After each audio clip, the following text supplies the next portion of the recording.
Rome Part 3. Let's talk about Roman architecture. I've said this in an assembly once, but you might have forgotten. The Romans added something to architecture that was remarkable. It was the arch, the rounded arch. And you can put a lot of weight on that. So today there are still incredible Roman buildings up. There they are, still working, as it were.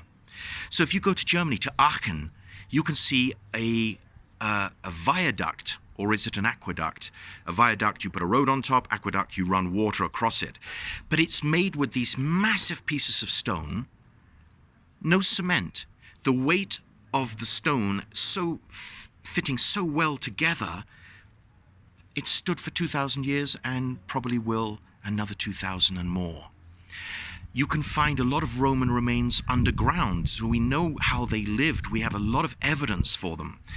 In 79 before Christ, Vesuvius, in the south of Italy, the volcano blew up and covered two towns, Pompeii and Herculaneum. There's still parts of Herculaneum under the ash.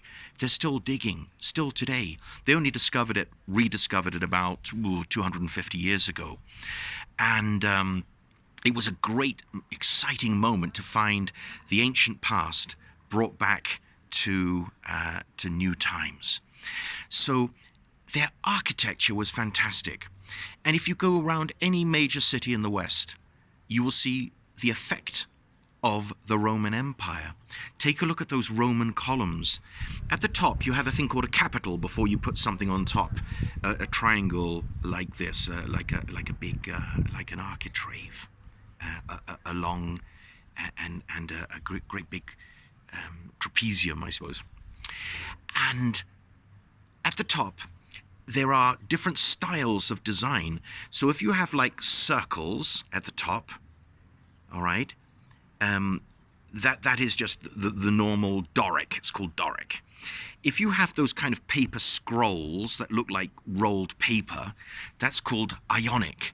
And if you have this kind of flowery acanthus leaves, curly leaves, that is Corinthian. And if you ever put column upon column, as some people have done, you can see it, for example, in the library in Ephesus, in Turkey.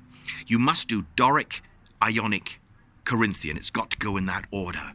So the arch, the dimensions of Roman buildings, mathematically proportionate. And they got a lot of their ideas from the Greeks, remember. Wow, their effect is with us today. Architecture, great job, Romans.